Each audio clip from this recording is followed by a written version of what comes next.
network rate message or text BONUS to 63232. 5 entries cost £5 plus 1 standard network rate message. Go to gbnews.com/win. Entries start from just £2. Call 0903 681 3232. Calls cost £2 plus your network access charge, or post your name and number to GB11 PO Box 8690 Derby DE1 9TT. UK only. Entrants must be 18 or over. Lines close at 6 p.m. on the 7th of March. Please check the closing time if listening or watching on demand. Good luck. Join me, Camilla Tominey, for a frank and honest discussion with those in power that cuts through the spin and gets to the heart of the issues shaping our nation.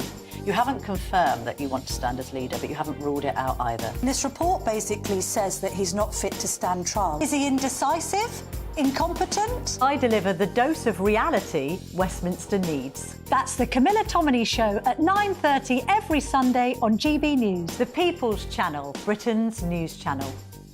Good Afternoon Britain isn't just about us. The wonderful thing about this programme is it's about everyone watching. It's an interactive programme. Well, there absolutely is something to see here, and we're going to be talking about it more. Whether it's breaking royal news, Will, please bring us up to date, or indeed a particularly punchy speech in the House of Commons. Very, very curious. We bring it to you live, and then we bring you live reaction as well. That's Good Afternoon Britain, weekdays from midday. Only on GB News, the People's Channel, Britain's news channel.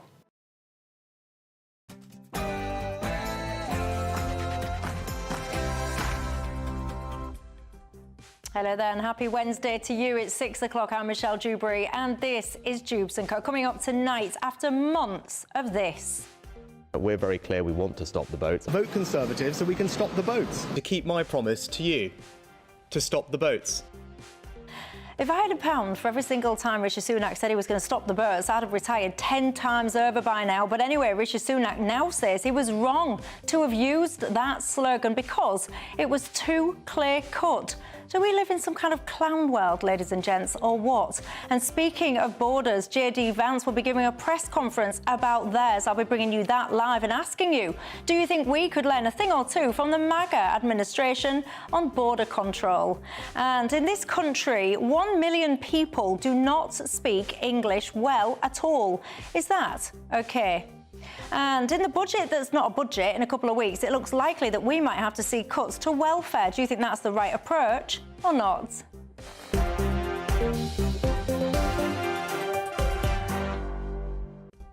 We've got all of that and lots more, and I'll be crossing as well to show you a protest taking place as we speak against, you guessed it, Donald Trump. Keeping me company, my panel this evening, Tom Pursglove, the former Conservative Home Office Ministry of Justice and DWP Minister, and alongside him, Zoe Grunwald, the journalist and broadcaster. But before we get stuck in, let's cross live and give you your 6 o'clock news headlines.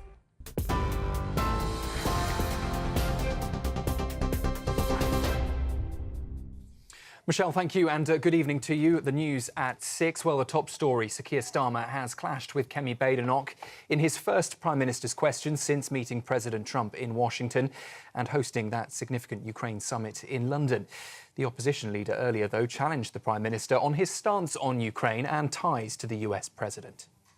President Zelensky is right to try and rebuild his relationship with President Trump. He is keeping a cool head under very difficult circumstances, and I was glad to see President Trump receive his letter positively. What is the Prime Minister doing to help rebuild their relationship after a challenging week? As the opposition, we support efforts to resolve this conflict, but we cannot write a blank cheque. If British peacekeeping troops in Ukraine were attacked, whether directly or via proxies, we could be drawn into conflict with Russia. Can the Prime Minister reassure all those who are concerned about the UK being drawn into war? However, Sir Keir Starmer insists he is in regular contact with key leaders and is focused on securing peace for Ukraine. We need to do everything we can to ensure that the US, Europe and Ukraine are working together on lasting peace. And I'm doing everything I can to play my part in that, in regular contact with all of the key players. The way to ensure we have peace is to ensure there are guarantees for any deal that is in place, because the surest risk that there will be conflict is if Putin thinks that he can breach any deal that may be arrived at. Well, staying with news on Ukraine, let's take you live now to pictures from the US Embassy in London, where protesters, pro-Ukrainians, have gathered outside chanting "Russian troops out" and calling Russia a terrorist state. Demonstrators, you can see there, holding banners reading "Occupation is not peace" and accusing Donald Trump of being a turncoat. Well, it comes as Sir Keir Starmer has welcomed Trump's recent comments on the prospect of a peace deal in Ukraine. Downing Street says the UK does share Trump's desire for a secure and a durable peace and believes a way forward can be found. Meanwhile, Number 10, though, is refusing to comment on reports the US has cut off intelligence to Ukraine, but insists Britain's defence support remains unchanged. A woman has told a court she could have been abused by more than 200 men in Rochdale, but says there was that many it was hard to keep count. The complainant, known as Girl A, says she was targeted from the age of 13, with her number passed between abusers. 8 men, former market traders and taxi drivers, are accused of preying on her and another girl, allegedly plying them with drugs, alcohol and cigarettes. Jurors heard that Girl A first spoke to police in 2015, blaming herself at the time, but now realising she was, she says, just a kid who knew no different. The men deny all charges, including rape and indecent assault, and the trial continues this week. Police are launching an international appeal to trace more potential victims of serial rapist Zhenhao Zhao, one of the UK's most prolific predators. The Chinese PhD student has been convicted of attacking 10 women, but officers fear he may have drugged and assaulted more than 50 others in the UK and China. He targeted young Chinese women, luring them to his flat for drinks or study before drugging them. He also filmed the attacks and kept footage and sometimes his victims' belongings as souvenirs. The 28-year-old was also found guilty of voyeurism, false imprisonment and possessing extreme pornographic images. And just before I hand you back to Michelle, billions in spending cuts, including welfare, are expected in the Chancellor's spring statement later this month. The Treasury is submitting plans to the government's official forecaster as concerns grow that Rachel Reeves' financial buffer has disappeared. Sources say the world has changed, though, since October's budget, when the OBR suggested she had nearly £10 billion to spend. Those are the latest headlines for now. A full roundup from me in around an hour's time. Now, though, let's get straight back to Michelle. For the very latest GB News direct to your smartphone, sign up to News Alerts by scanning the QR code or go to gbnews.com/alerts.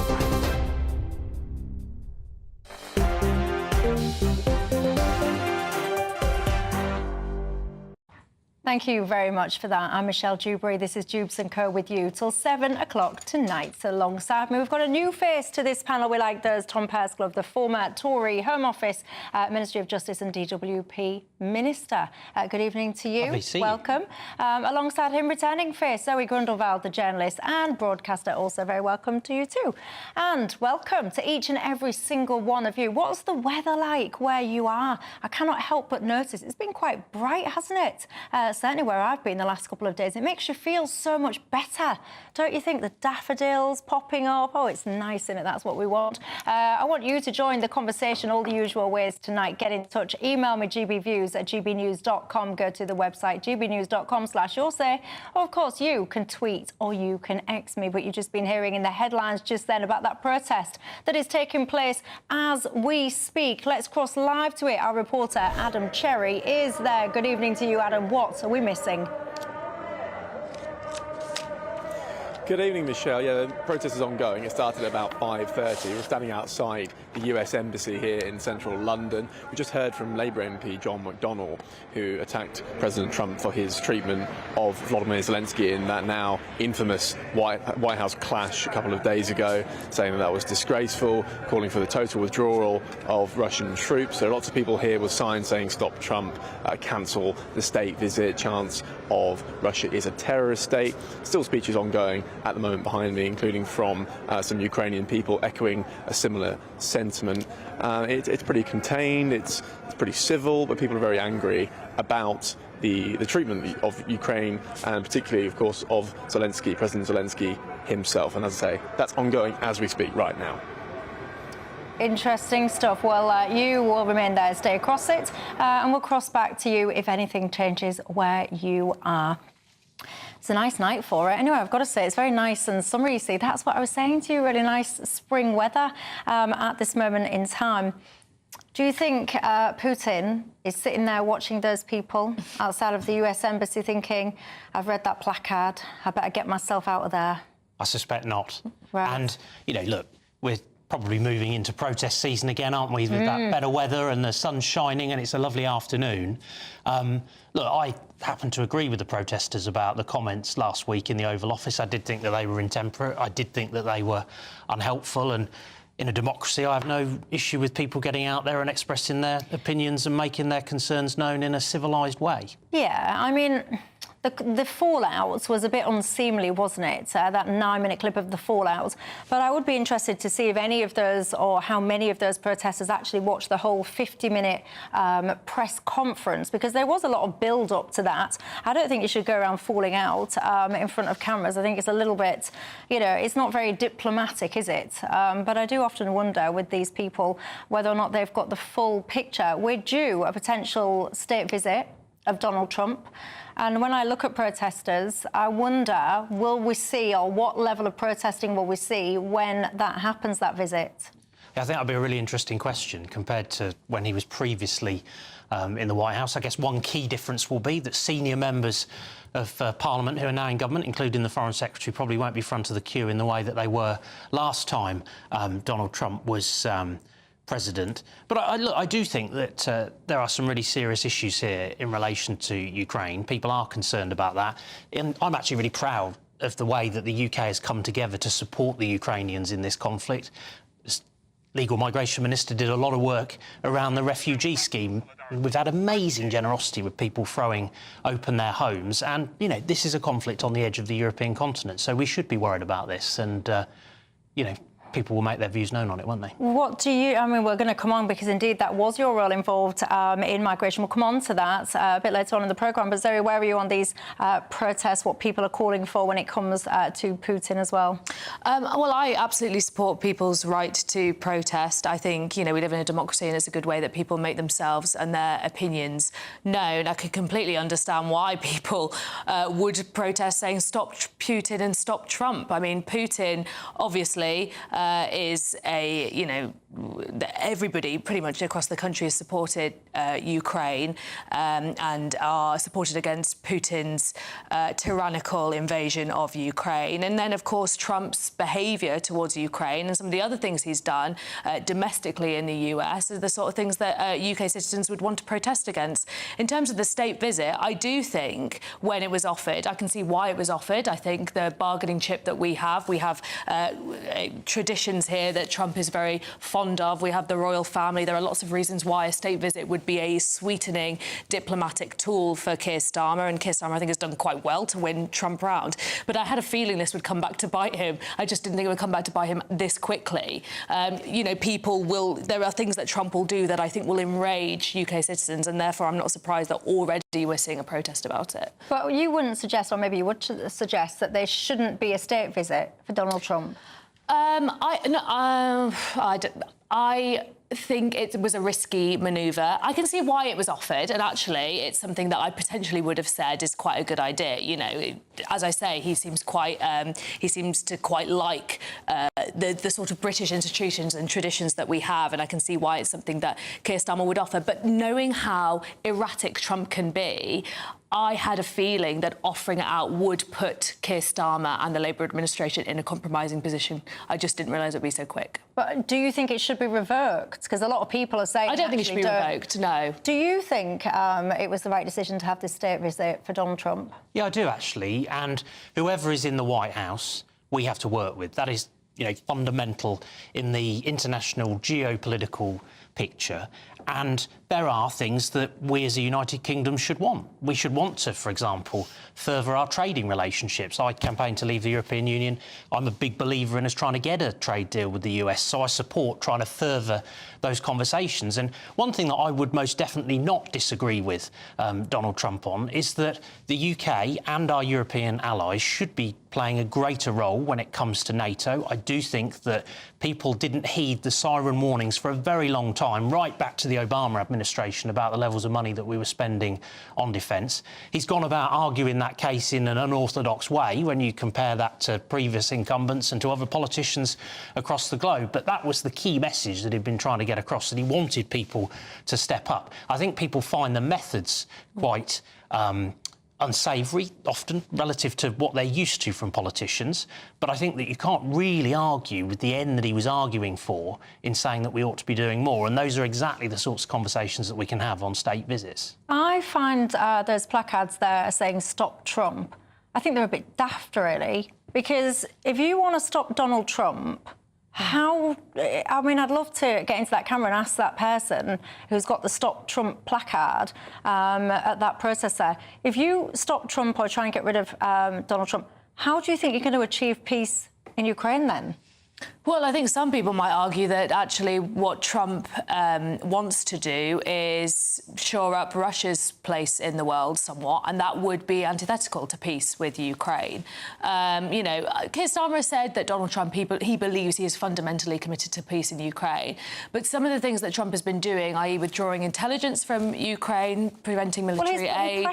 Putting pressure on for a minerals deal. Yeah, but he's putting pressure on to achieve outcomes, A, for the American people, which is exactly the ticket he got elected on, and B, to try and force behaviour to move people in the direction of peace. But I think the worry is the deal that Trump is trying to secure favours Russia and does not prevent Russia from coming back to Ukraine and invading again. So I would argue that it isn't securing peace. It might be securing a ceasefire, but whether that can be maintained under the terms of what Donald Trump is offering, I don't think so. Yeah, anyone that has your placards, maybe you're watching, because I know lots of you absolutely despise, and understandably, Putin, but also many of you also despise Donald Trump as well. So if you're in that camp of stop Trump, get him out, do enlighten me then. How would you actually bring this situation, the horrendous situation in Ukraine, to an end? Because it's been nowhere near reaching a conclusion for years now, and that's with all the criticism of Putin and all the rest of it. It didn't achieve anything, did it?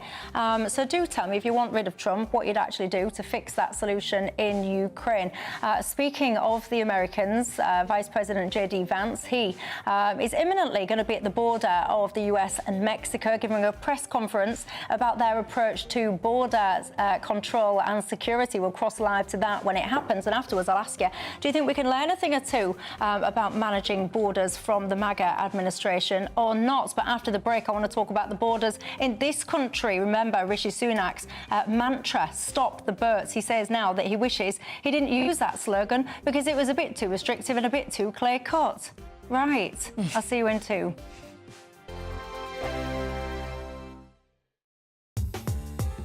I'm Christopher Hope. From pop stars to politicians, I'll interview anybody in a pub who's got a political opinion. Join me every Friday on Spotify, Apple Podcasts, YouTube or gbnews.com, or wherever you get your podcasts.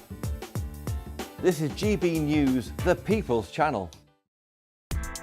Join me, Nana Akwe, for an informative, interactive news programme with a difference.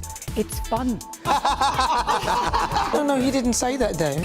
I'm so surprised. I think there's an element of truth to that. Join me from 3 p.m. every weekend, only on GB News, Britain's news channel. This is GB News, Britain's news channel. Tom Pickup, host of the Really 007 podcast. Hello, Tom. Thank you very much for joining. I've just been singing Live and Let Die to myself for some random reason. So what's going on here, then? Is Bond going to be changed forever? I mean, Barbara Broccoli was pretty hands-on and tough with what happened to that. Yeah, you've got to think that this goes back to 1962 when it all started with Sean Connery and Dr. No. Her father, Cubby Broccoli, got the film rights and began the franchise and the movie character we all know as James Bond. So it's a big change. It was always going to come to an end eventually. Barbara took over pretty much when her father died, before GoldenEye, when Pierce Brosnan was the new Bond. But she's really had all the control with her half-brother, Michael G. Wilson, who's the other producer on Eon, since then, since 95, really. And they didn't cast Pierce Brosnan themselves. That was Cubby's casting. Their real casting was Daniel Craig. And I think now that that chapter has come to an end, and whether you liked it or not, it had a very definite ending, maybe that's been part of the reason where they think they'd rather spend their time in retirement doing something else. It's time to pass it on. And they've got a ready-made partner already in Amazon. Is it going to get a little bit woke, though, Tom? I've no idea, but all I know is that Jeff Bezos obviously is head of Amazon. He's already put a tweet up or on X saying, "Who do you want as the new James Bond?" Oh, okay. So he's already including the fans, which I suppose is a good thing. Whether or not we'll have a say, we don't know. But I think what it'll be is what people want, what people on the outside see as James Bond, not necessarily super fans like me. The People's Channel.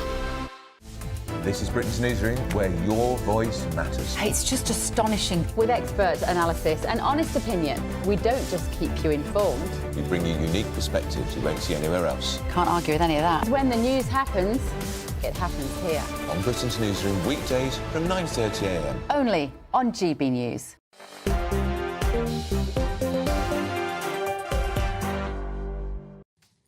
Hi there, I'm Michelle Dewberry. This is Dewbs & Co. with you until 7 o'clock tonight. Tom Persglove and Zoe Grundwald remain alongside me. In just a second, we'll be talking about stopping the boats. Remember that slogan in this country? But over across the pond, look, you've got Vice President J.D. Vance. He is going to make a press statement imminently about the situation on the US-Mexico border. I mean, quite frankly, the mind boggles at what could be said next, doesn't it? The way that they are doing their policies, their diplomacy, their strategy in the US, it moves at such a fast pace. It's head-hurting. And just as you've got yourself across the first statement that someone's made, the whole thing has switched again and pivoted because there's another statement being made by someone else. But what I'm showing you there is those shots of J.D. Vance preparing himself, ready to tell us what on earth is planned next. Quick thought from you on that one. Well, this administration has been doggedly determined on illegal migration, and actually they're doing what I would argue the UK government ought to be doing, which is to focus on returns but also on deterring, because you need both of those things running in parallel in order to crack this problem, which is a huge challenge for us in the UK. I think it was a massive mistake to abandon the Rwanda scheme. What the government should actually be doing is testing the legislation we put in place, get that partnership up and running, because all the while you haven't got anywhere to send people, you'll continue to have these criminal gangs operating that route because they know there will always be a market on the basis that if people arrive from certain nationalities, they can't be removed back to their country of origin. And so, candidly, they'll keep coming. Sorry? I have to be honest, I always find it quite infuriating when I hear Tory ministers talking about the need for a returns agreement. When we left the EU, we lost access to the agreement we had with the EU, all our returns agreements. Subsequent governments were not able to negotiate new returns agreements. And, the Rwanda deterrent, it didn't work practically. The party couldn't get behind it. I mean, it failed immediately. You can talk about wishing it had gone ahead, but it just didn't work. So it's not just about deterrence and returns agreement. I agree, you do need a returns agreement, but you also need an asylum system, an immigration system that works properly. That includes processing claims quickly, and that was one thing that the Tory administration absolutely failed to do. They allowed the backlog to pile up, and then you have the issues that we have now. Problem is, you get on and process asylum claims rapidly, and you're just going to have more and more people keep coming. And you have to do something different. Doing more of the same is not going to resolve this issue. Look at the statistics last week. Crossings up by 28%. 8,500 more people residing in hotels relative to when I left office. I closed nearly 190 hotels for asylum accommodation purposes. But where did you put those people then? Well, what we've been doing is processing claims, because eventually you do have to process them. But we were committed to whole system reform. It was that idea of dealing with those cases with people that were here, returning people with no right to be here, but fundamentally shifting the dial by having that ability to be able to relocate people to Rwanda. And that's the way that you put the business model out of operation. Because I know, but what was you all messing about for then? Because you guys had the majority in Parliament, so if this was a wonderful idea, you had all of the levers to pull to facilitate things, why didn't you get it through then? Well, no doubt we'll come on to this, but I would not have had the election when we had the election. I think it was a mistake to have the election in July. I would have left it until later in the year, not least because of the work that I was doing with James Cleverly to bring legal migration numbers down, and they were coming down month on month quite steeply, but also to get on and deliver that partnership. We'd just passed the legislation to have the legislative basis to deliver the Rwanda partnership. I wouldn't have left it to chance. I'd have had the election afterwards and having facilitated some of those flights. It's all very odd, isn't it? So when you look back at the Tory party's kind of, duration in power, the majority that you guys had, when it comes to migration, particularly illegal migration, uncontrolled immigration, do you look back and think, actually, we really failed? I look back and have quite a lot of regrets about it. I think that we should have probably taken greater risk in terms of the policy decisions earlier. I think that there were various decisions that could have been made sooner. I think on legal migration, for example, what we should have done is use those levers from Brexit and pulled them much quicker than we did.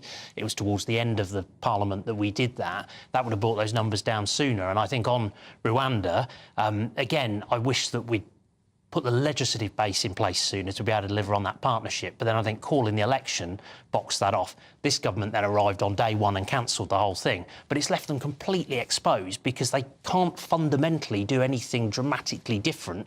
All they're doing is relying on a returns basis, and that isn't enough, because if you can't return people to their country of origin, they're going to invariably stay in the UK. And, the EU returns arrangements, the Dublin regulation, that was not the panacea that is often talked about. We're often talking there about handfuls of returns, hundreds of returns perhaps, not the sort of scale to meet the challenges that we're seeing currently. Yeah, but, I talk to dear viewers, I talk to you every night. I do my very best to read all of your emails and the contacts that you send to me, and there is such a frustration out there. People feel this issue they've been just entirely let down by politicians, and I'm still not sure that political powers that be grasp how upset, angry, frustrated people are that they've been let down by administrations on this single issue that they've voted repeatedly, whether it was Brexit or whatever. Yeah. People voted to have the borders controlled, and it's just gone completely the opposite direction. For example, the Labour Party, they'll talk about things like bringing in powers that say, essentially, if you entered this country in an illegal fashion, be it Bert... Well, they don't even call it illegal migration anymore. It's called irregular migration. Yeah, but what that means is, beyond me. Yeah, but what they'll try... Yeah, but that's just semantics. What they'll try and push forward now is that if you enter on one of those methods, a dangerous crossing method, I think they call it, you won't be able to try and get, whether it's asylum or citizenship in this country. Well, they've walked back quite a bit of the powers that we put in place, to be very clear, A, in the terminology, but also in the practical legislative sense, that people who arrive via a small boat are not entitled to claim asylum and not in a position to have that protection here in the United Kingdom. And I think that was the right approach, because fundamentally you are dealing with evil criminal gangs here who exploit people, put them in a boat, send them to sea, have no regard whatsoever for human life and extort vast sums of money. It's terrible criminality, and we shouldn't do anything that gives them a basis and a hook to try and carry out that business model. See, these scenes that I'm playing for you on the screens, you see these scenes now, the day in, day out, pretty much. If you're listening on the radio, you know what these scenes are by now. Border Force boats that have essentially picked... You don't even cross the channel. I don't know why we talk about people crossing the channel. You don't even need to cross the channel. You get picked up halfway through and taxied over, some might say. And what you've got, Zoe, and we know this is such a... we've gone over this and over this and over this multiple times now. You've got people watching this. They'll be sitting at home. They'll be struggling. In a minute, we're going to talk about potential welfare cuts. Then they see these men, it is predominantly men, getting taxied over to this country, getting provided with warm clothing, warm food, warm housing, pocket money, tickets for sporting events, training on DJ skills was one of the ones that we covered the other day. It is really fostering a deep-seated resentment. I think it is absolutely reasonable for voters in this country to expect a workable immigration system, and that is both illegal or irregular migration, whatever the terminology is. I mean, people do have a right to claim asylum, so that doesn't make them illegal. But absolutely, you should expect from your government that they have a border security programme, that they maybe have either a number in terms of immigration, or at least they have a policy for legal migration, but also that they have a functioning asylum system. And one of the problems is that the Conservative government deliberately allowed the asylum backlog to pile up. They didn't process it because it wasn't politically expedient, and now they claim that there is just an influx of asylum seekers or potential asylum seekers who, you talk about them as if they don't have, the majority of them don't have any right to be here. 1,300 in the last 5 days. Well, it is That's indeed not sustainable. I want to continue this conversation after the break because Stop the Boats was a slogan that Rishi Sunak used to say all the time. I want to play you, after the break, the comments now that he said on reflection about said slogan. You won't even believe it. I'll see you in 2.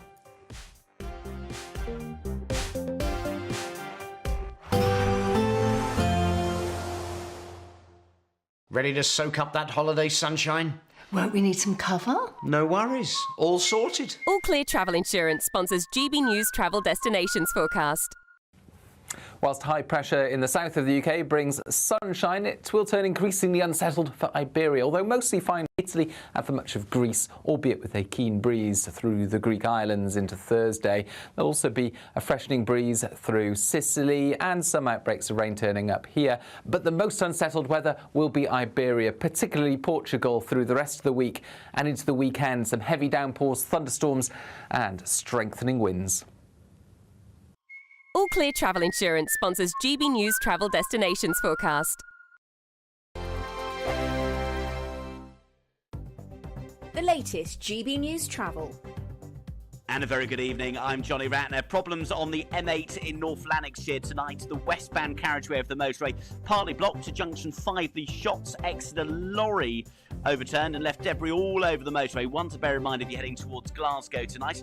And on the M1 down in Derbyshire, the 2 inside lanes on that 4-lane stretch are blocked off northbound at junction 29A. The Markham Vale Bolsover exit. Recovery works underway after a lorry and a car collided. Long queues back past junction 29 for Chesterfield. In Nottinghamshire, the A1 is closed just southeast of Newark-on-Trent, northbound between Balderton and the Coddington turn-off after a tractor overturned. And on the M5 in Worcestershire, 1 lane's closed northbound junction 4, Bromsgrove exit to the Frankley services. A box van and a car collided with long queues back to the M42. That's the latest. You can stay up to date throughout the day by visiting our website, gbnews.com. It's Patrick Christie's Tonight, and here we do things differently. It's explaining the absolute madness of this, doesn't it? It's explosive. I mean, this is very good. It's lively. 850. Your government sat there, Sean, and it did nothing. It's controversial. And the Middle East has been in turmoil since before I was born. It's everything you need to kickstart your evening. Everyone's had their Weetabix tonight. I love to see it. That's Patrick Christie's Tonight, weeknights from 9 p.m. Only on GB News, the People's Channel, Britain's news channel. Mornings don't have to be tiresome, especially if you have the right company. Wake up to news as it happens, opinion and debate, and of course, a little bit of entertainment too. Because when the kettle's on, we're on. That's Breakfast on GB News, a show worth waking up for. Every morning from 6 a.m. Only on the People's Channel, Britain's news channel. We'll spread the news, you spread the word. Join me, Camilla Tominey, for a frank and honest discussion with those in power that cuts through the spin and gets to the heart of the issues shaping our nation. You haven't confirmed that you want to stand as leader, but you haven't ruled it out either. This report basically says that he's not fit to stand trial. Is he indecisive? Incompetent? I deliver the dose of reality Westminster needs. That's the Camilla Tominey Show at 9:30 every Sunday on GB News, the People's Channel, Britain's news channel. Good Afternoon Britain isn't just about us. The wonderful thing about this programme is it's about everyone watching. It's an interactive programme. Well, there absolutely is something to see here, and we're going to be talking about it more. Whether it's breaking royal news, Will, please bring us up to date, or indeed a particularly punchy speech in the House of Commons. Very, very curious. We bring it to you live, and then we bring you live reaction as well. That's Good Afternoon Britain, weekdays from midday. Only on GB News, the People's Channel, Britain's news channel.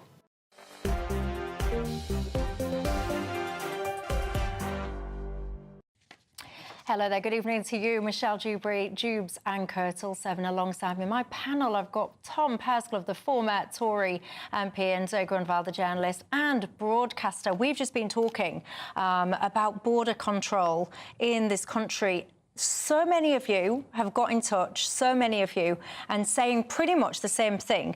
Michelle, when your panel talk about processing claims quickly, they say, all we hear is basically speeding up the approval rate, thus incentivising more and more people to make that crossing. Is that fair, Zoe? I don't think so, because I think at the moment what you also have is you have people, you know, if you're talking about people who are just trying to come over here and potentially gaming the system, they are told you might be sat in a hotel for 2 years and then your claim will be... But by that point, you've got legal... You know, when you have a bunged-up system, that is also an incentive for people to come over. I think what is much better is if you have a system that works quickly, and if people's claims are genuine, then they do have a right to stay here under international law and under the law in this country. So otherwise, you're talking about a whole new frame of reference for asylum seekers' claims to be heard. But I'm not sure that's the... Yeah, but that's what many people would argue for, though, isn't it? Many people would argue to come out of, for example, things like the ECHR, so these legal obligations upon us become much less. Well, what I would say then in that case is you've got to think about the push factors, right, as well as the pull factors. So if you have lots of people coming here claiming asylum from France, their asylum... What's the push factor from France? Well, no, they have a right to come to this country. No, but we're not talking about rights. You just said no, but that's because factors. we don't have safe and legal routes from many countries. We do have Calais.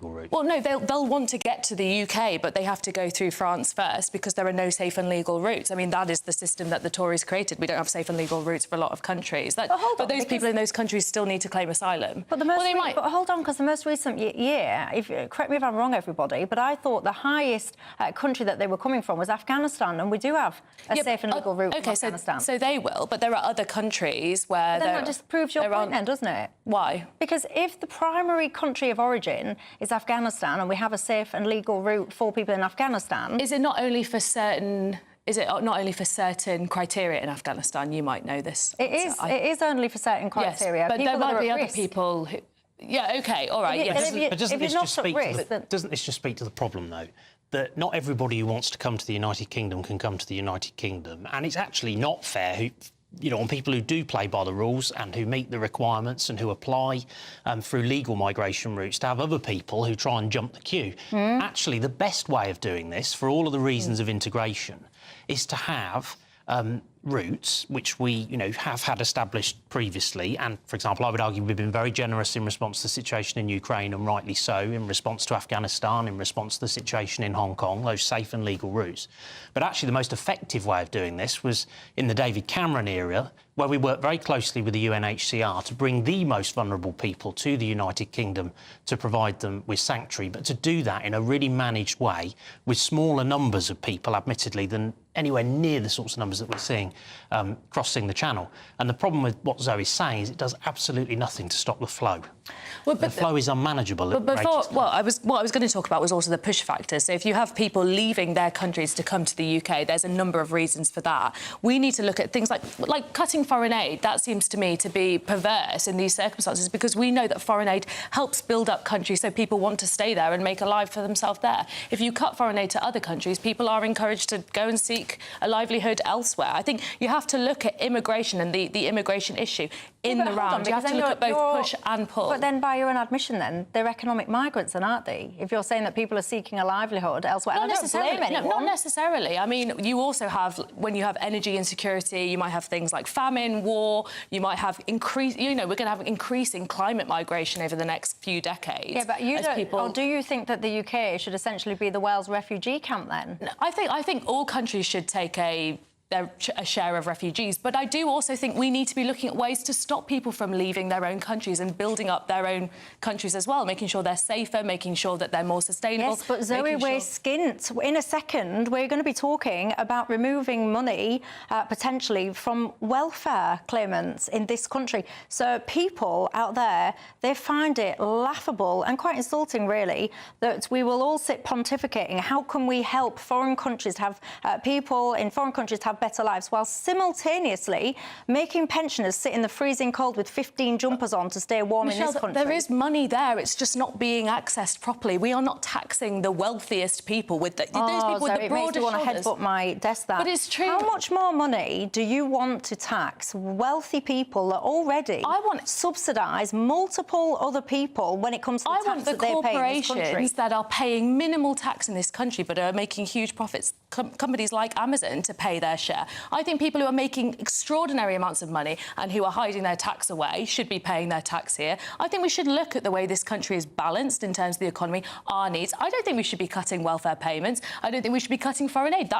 I see that as part of our defence budget. All of these things we need to actually look at. And I agree with you that we can't just have endless streams of migration across the world. We need to think about how we make sure the world is resilient. We now have a global world. We have countries working together. They have trade agreements. They have supply chains. We can't just isolate ourselves away. We need to think about how we all work together to make sure that countries across Some of you at home will be shouting. Climate change. I can hear you. Some of you at home will be shouting to Zoe, we don't need to look at the world. We need to look at Britain. And you say we can't be isolationists. Is that the way you use? We're connected. Many people say, well, you want us to be. I can hear you. We're connected, on the current trajectory, this isn't going to stop. This problem is not going to go away. You cannot just continue with the approach that the government is taking, which is a one-dimensional approach to this, by just putting all of your eggs in the returns basket, because you've got vast numbers of people. Yes, but how can you, the Tories, lecture the Labour Party about how to manage immigration and migration when you lot made a complete hash of it?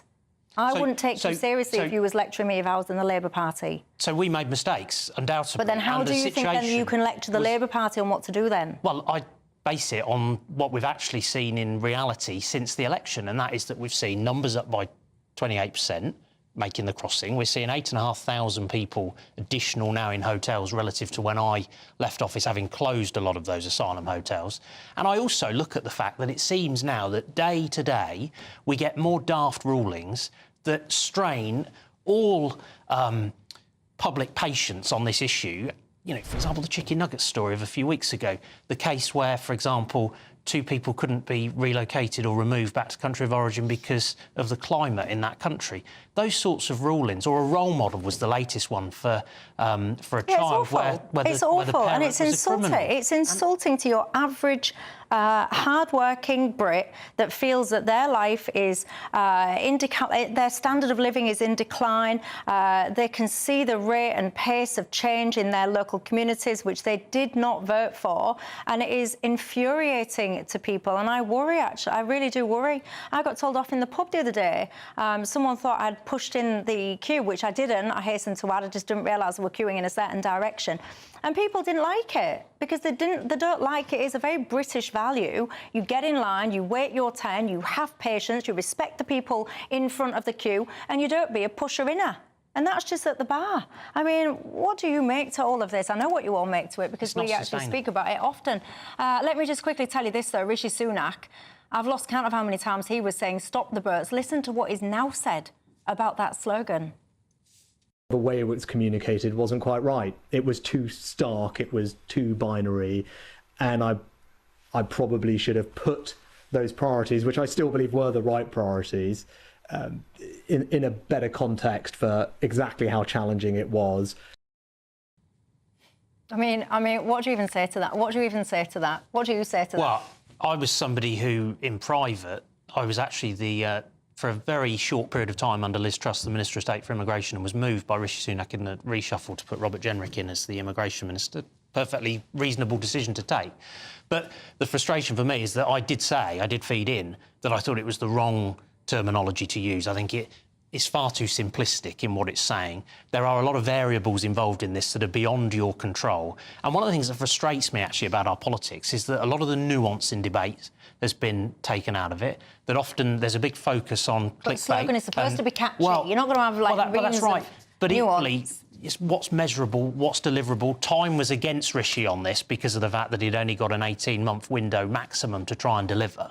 So it was just never going to be the right choice of wording. And the same problem for the Labour Party. A slogan in opposition of smash the gangs is now an absolute hostage to fortune in government. And I think that politicians have really got to wise up on this issue for all the reasons that we've talked about. And the judiciary's got to wise up on this issue because people are fed up. They want action, not slogans. But they've been fed up for a very long time. 150,000 people there or thereabouts. And that's just those that have been detected, by the way, because I bet my bottom dollar there's a whole lot more that didn't get detected in those numbers. But that is the volume, 150,000 people since records began in 2018 have entered the country this way. It's absolutely appalling. When you think of it, absolutely appalling, because, of course, they're paid for by you, I and all the rest of us, and all of this rhetoric, whatever slogan it is, there's just been absolutely no steps forward in actually stopping it. Has there? 3,000 there or thereabouts is the sum total this year alone. Anyway, look, let's talk welfare spending, shall we, after the break. The budget that's not really a budget is happening in a couple of weeks' time. Now, it seems that welfare spending is in the line of fire. Is that the right move or not?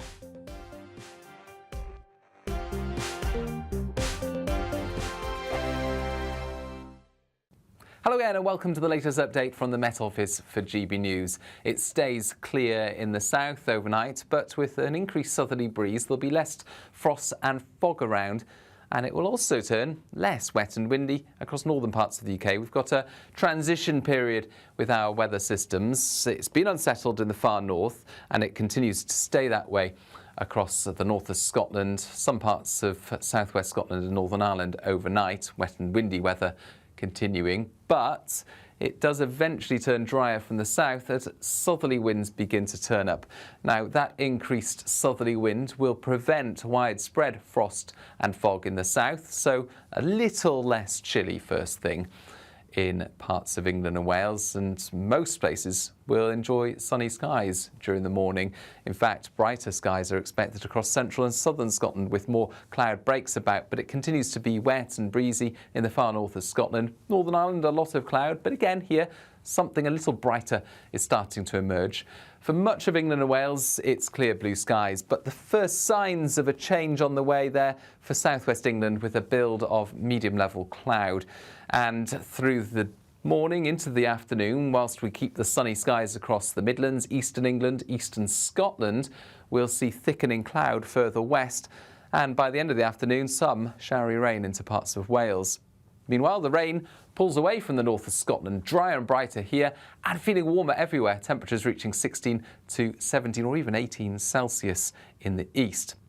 Now, the showers that I mentioned in the west by the end of Thursday move across much of England and Wales, parts of southeast Scotland on Friday, so a cloudier picture, more showers around, but also some breaks, some drier spells, and that marks a change into the weekend. It's going to turn drier in the north, but more showery further south, whilst it's warmer everywhere. Headliners on GB News 11 p.m. every night. It's got 3 top comedians going through the next day's newspapers so you don't have to read them, which is great. That's a good point. He's lying. I mean, maybe he's not lying. That's Headliners every night from 11 p.m. and 5 a.m. as well on GB News, Britain's news channel. This is Britain's Newsroom, where your voice matters. It's just astonishing. With expert analysis and honest opinion, we don't just keep you informed. We bring you unique perspectives you won't see anywhere else. Can't argue with any of that. When the news happens, it happens here. On Britain's Newsroom, weekdays from 9:30 a.m. Only on GB News. I'm Christopher Hope. From pop stars to politicians, I'll interview anybody in a pub who's got a political opinion. Join me every Friday on Spotify, Apple Podcasts, YouTube or gbnews.com, or wherever you get your podcasts. This is GB News, the People's Channel.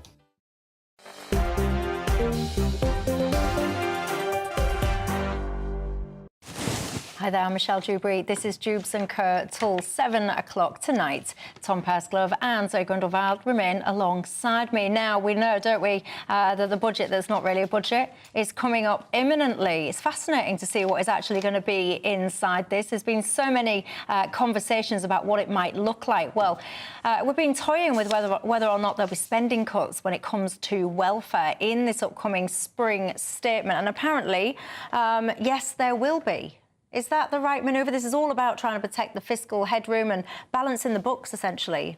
Well, I sense trouble in Labour land if that's the case, because that will be massively unpalatable to huge numbers of Labour MPs on the backbenches. And you've got choices. Government is all about choices. And so often I used to sit in the Commons and hear Labour frontbenchers saying that everything was really easy, why don't you do this, why don't you do that?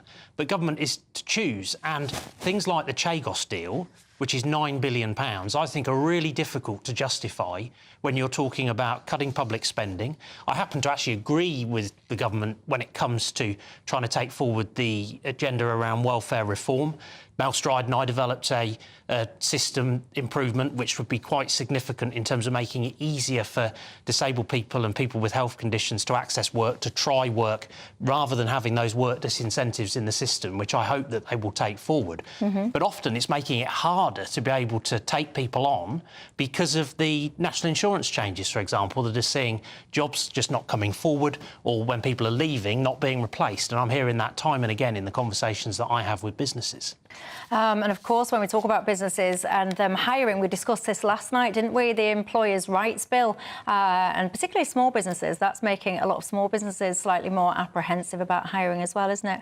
On this welfare, whether or not we should potentially cut the welfare spending, where are you on that, Zoe? I think it's really disappointing from Labour, to be honest. I mean, clearly things have changed since Labour came into government, and already I was pretty sceptical on their kind of fiscal rules, but also their sort of ironclad pledges around tax and spend, because it seemed quite obvious to me that for the sort of change that Labour was promising, they would have to either raise taxes or cut public spending. Now we have this whole new era of defence, which Labour are basically ceding the ground to say, this has changed, the world order has changed, we're going to need to probably do some public spending cuts, and particularly looking at welfare. And I think this is really disappointing. I mean, if we look, Germany have now relaxed their fiscal rules to increase defence spending. The EU have done the same. I think there is more that Labour can do. They don't just have to cut. We've had so many cuts over the past decade. We've seen the adverse impact of benefit cuts and public sector cuts on people across the country. Inequalities have increased. We've seen almost 190,000 excess deaths as a result of austerity measures between 2010 and 2019. That's according to research done by the university LSE. And negative health outcomes increasing. The idea that you can keep cutting at something that's already been cut to fund more defence spending, I think is foolish. You know, we need to think about how we create a resilient country. It's not just about the potential to have boots on the ground or our military or our armoury or anything like that. It has to also be about a resilient, healthy, functioning population that can work. And you don't do that by cutting people's benefits. You do it by putting money into the NHS, putting money into infrastructure, putting money into local authorities, building communities, building our resilience. I think it is wrong. I think it's short-sighted. And I think Labour have an opportunity to do other things. You know, they're right. The terms have changed. So increase borrowing or increase taxes. You know, I think there are other things that we should do to fight the issues that we are seeing in the future. I very much disagree with you, but before I jump back in, Tom, your thoughts? Yeah, I mean, for me, the frustration I have is that on the disability benefits side, I think the reform agenda is right, but the broad conditions that you're trying to deliver that against are just unhelpful in terms of making a success of that. What we've seen is that we've seen economic growth flatlining. We've seen inflation beginning to tick up. We're seeing unemployment beginning to tick up. That means that it's harder for the people that would be affected by these changes to be able to access roles. Now, the data point that I used to really think a lot about when I was in government is that 1 in 5 disabled people say that they would like to try work and would do so with the right support. And we ought to be doing everything within our power to try and help make that happen for people. And those work disincentives that are baked into the system, where people who perhaps take that step towards work but then back off because of the fear of it not working out and then losing their entitlement to benefits, having to reapply, be reassessed, that is perverse. That's Something not the right I've never thing. understood, and it seems to have been there for goodness knows how many years, and I think it's 16 hours. There is like this cliff edge, and I know someone that's just recently separated from their partner, and when they've worked out their finances, they're going to be financially better off if they work less and claim access to more benefits than they would be if they worked longer than these 16 hours.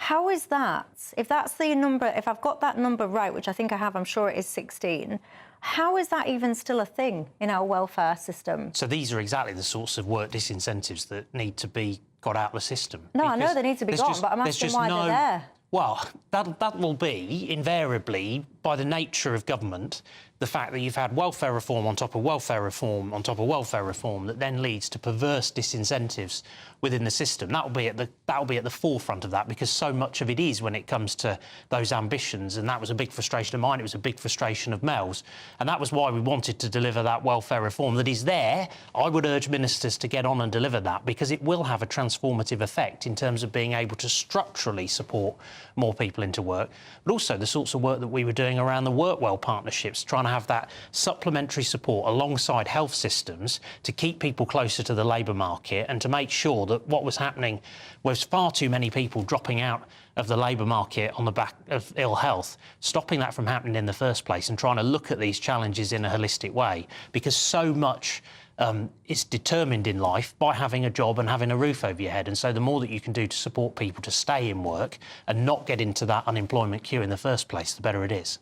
Phil says, Michelle, I feel that this is going to backfire.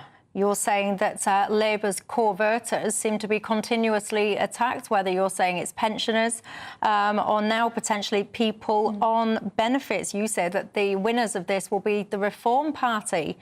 Do you concede that we need to have some kind of fundamental mindset change, though? You've got so many young people now that are called NEETs, not unemployment, education or training.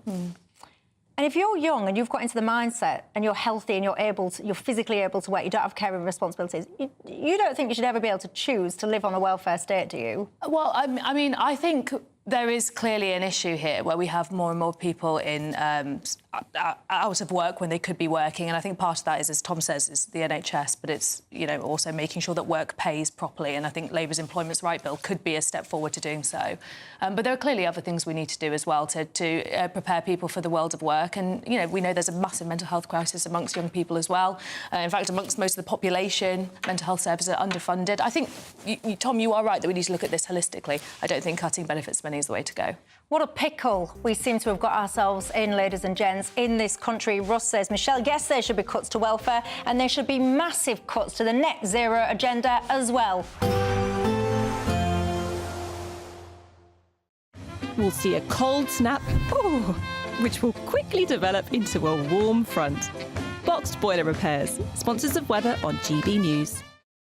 Hello again and welcome to the latest update from the Met Office for GB News. It stays clear in the south overnight, but with an increased southerly breeze there'll be less frost and fog around, and it will also turn less wet and windy across northern parts of the UK. We've got a transition period with our weather systems. It's been unsettled in the far north and it continues to stay that way across the north of Scotland, some parts of southwest Scotland and Northern Ireland overnight. Wet and windy weather continuing, but it does eventually turn drier from the south as southerly winds begin to turn up. Now, that increased southerly wind will prevent widespread frost and fog in the south, so a little less chilly first thing in parts of England and Wales, and most places will enjoy sunny skies during the morning.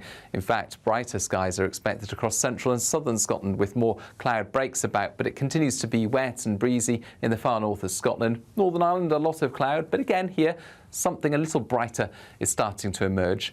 For much of England and Wales, it's clear blue skies, but the first signs of a change on the way there for southwest England with a build of medium-level cloud. And through the morning into the afternoon, whilst we keep the sunny skies across the Midlands, eastern England, eastern Scotland, we'll see thickening cloud further west, and by the end of the afternoon, some showery rain into parts of Wales. Meanwhile, the rain pulls away from the north of Scotland, drier and brighter here and feeling warmer everywhere, temperatures reaching 16 to 17 or even 18 Celsius in the east. Now, the showers that I mentioned in the west by the end of Thursday move across much of England and Wales, parts of southeast Scotland on Friday, so a cloudier picture, more showers around, but also some breaks, some drier spells, and that marks a change into the weekend. It's going to turn drier in the north, but more showery further south, whilst it's warmer everywhere. A nice bright morning will generate a lovely warm day, right through to the evening. Boxed Solar, sponsors of weather on GB News. The latest GB News travel. Good evening, I'm Johnny Ratner with the latest. Long queues up in Lancashire on the M55 tonight. The inside lane is closed off westbound just off junction 1 north of Preston, and the scene of an accident causing queues back onto the M6. And on Merseyside on the M53 southbound, the motorway is partly blocked from junction 2 to 2A. That's the Morton Spur Upton stretch at the scene of an accident. In Derbyshire on the M1, the 2 inside lanes on that 4-lane stretch are closed northbound at junction 29A. The Markham Vale Bolsover exit. Recovery works underway after a lorry and a car collided. The queue is just after the tip shelf services